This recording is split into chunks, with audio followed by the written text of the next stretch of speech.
दोस्तों, पाकिस्तान की सरकार ने लोगों से कहा है कि वह दिन का चाय 1 से 2 कप कम पिएं ताकि विदेशी मुद्रा भंडार को बचाया जा सके। अब देश में चाय आयात करने के लिए पैसा नहीं है। सुनने में तो अजीब लगता है, लेकिन यह बिल्कुल सच है। पाकिस्तान में आर्थिक तंगी इतनी बढ़ गई है कि अब लोगों से कहा गया है कि वह चाय कम से कम सेवन करें ताकि देश की अर्थव्यवस्था को नीचे जाने से बचाया जा सके। देश के वरिष्ठ मंत्री अहसान इकबाल ने कहा है कि चाय के कम कप पीने से पाकिस्तान के उच्च आयात बिल को कम किया जा सकता है। मैं ये भी कौम से अपील करूंगा कि हम चाय की एक एक प्याली 2-2 प्यालियां कम कर दें, क्योंकि जो चाय हम इंपोर्ट करते हैं वो भी हम उधार लेकर इंपोर्ट करते हैं। कौन है ये लोग? कहां से आते हैं? पाकिस्तान का विदेशी मुद्रा भंडार इतना कम हो गया है कि उसमें केवल 2 महीने के आयात के ही पैसे बचे हैं। उसके लिए तत्काल फंड की ज़रूरत पड़ सकती है। वही पाकिस्तान की बात करें तो वह दुनिया का सबसे बड़ा चाय आयात करने वाला देश है। उसने बीते साल $600 मिलियन की चाय खरीदी थी। इकबाल का कहना है कि मैं देश से ये अपील करना चाहता हूँ कि चाय के 1 या 2 कप कम पिएं, क्योंकि हम कर्ज लेकर चाय का आयात कर रहे हैं। इसके साथ ही बिजली बचाने के लिए कारोबारियों को रात 8:30 बजे दुकानों के स्टॉल बंद करने को कहा गया है। पाकिस्तान मंत्री ने चाय तो लेकर ये अपील ऐसे वक्त पर की है जब देश का विदेशी मुद्रा भंडार तेजी से गिर रहा है, जिससे सरकार को आयात की लागत में कटौती करने के लिए मजबूर होना पड़ रहा है ताकि विदेशी मुद्रा भंडार देश में ही रहे।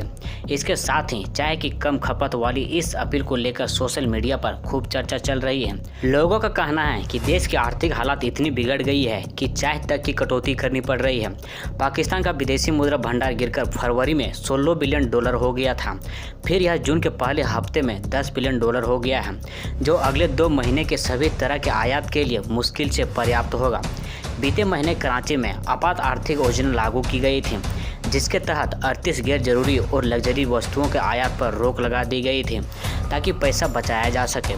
पाकिस्तान के नए प्रधानमंत्री शहबाज शरीफ के नेतृत्व वाली सरकार के लिए अर्थव्यवस्था को पटरी पर लाना बड़ी चुनौती है, जिन्होंने इमरान खान की सरकार के जाने के बाद देश की कमान अपने हाथों में ली है। इमरान खान को अप्रैल में अविश्वास प्रस्ताव हारने के बाद प्रधानमंत्री की कुर्सी से हाथ धोना पड़ा था। शहबाज शरीफ शपथ लेने के बाद इमरान खान पर आर्थिक प्रबंधन का आरोप लगाते हुए कहा था कि इसे फिर से पटरी पर लाना एक चुनौती होगी।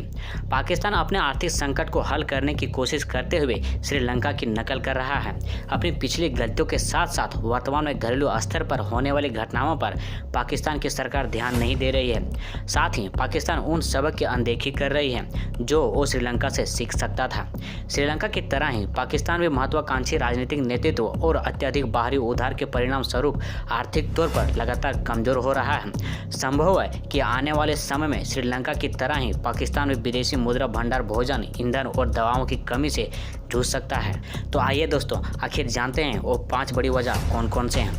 पहला, दरअसल दोस्तों श्रीलंका की ही तरह पाकिस्तान ने भी अपने ऑल वेदर फ्रेंड चीन से वैश्विक दरों पर भारी कर्ज ले रखी है। चीन पाकिस्तान आर्थिक गलियारे की आड़ में पाकिस्तान श्रीलंका की तरह अब चीन के कर्ज के जाल की चपेट में है। दूसरा, पाकिस्तान की अर्थव्यवस्था की निर्भरता आयात पर बहुत अधिक है। खाद्य और ईंधन दोनों के लिए उसे दूसरे देशों पर निर्भर रहना होता है। बढ़ती वैश्विक कीमतों के परिणाम स्वरूप पाकिस्तान में आयात के बिल भारी वृद्धि हुई है, जिस कारण विदेशी मुद्रा भंडार पाकिस्तान में तेजी से कम हो रहे हैं। अकेले पेट्रोलियम उत्पादों के आयात बिल में वित्त वर्ष 2021 से 2022 के पहले 10 महीनों में लगभग 95% की उछाल दर्ज की गई है। तीसरा, विदेश निवेश में गिरावट के परिणाम स्वरूप देश में डॉलर की भारी कमी हो गई है और साथ ही पाकिस्तानी रुपये का मूल्य भी डॉलर के मुकाबले तेजी से गिर रहा है। यह बिल्कुल मार्च 2022 में श्रीलंकाई रुपये की गिरावट की तरह ही है। चौथा, पाकिस्तान ने अस्तित्व में आने के बाद से 22 बार अपने आर्थिक संकट को दूर करने के लिए IMF की सहायता ली है। IMF की तरफ से आखिरी बार 2019 में पाकिस्तान को सहायता दी गई थी। वही हाल के दिनों में पेट्रोल और डीजल के लिए घोषित भारी सब्सिडी को कम करने के मुद्दे पर पाकिस्तान की सरकार गंभीर नहीं है। ऐसे में IMF से उसे आर्थिक संकट से बाहर आने के लिए मदद मिलने की उम्मीद भी कम दिख रही है। यह गलतियां ठीक श्रीलंका की तरह ही हैं। पाँचवां, देश में बिगड़ती सुरक्षा स्थिति के साथ साथ चल रही राजनीतिक उथल पुथल के कारण विदेशी निवेश में भी काफ़ी गिरावट देखने को मिल रही है। प्रत्यक्ष विदेशी निवेश और विदेशी पोर्टफोलियो निवेश दोनों देश से बाहर जा रहे हैं, जिस कारण भी विदेशी मुद्रा भंडार में गिरावट देखी जा रही है। दोस्तों वीडियो अच्छी लगे तो लाइक कमेंट शेयर जरूर करें और ऐसी अमेजिंग वीडियो के लिए हमारे चैनल को अभी सब्सक्राइब करें। फिर मिलते हैं एक नए टॉपिक पर।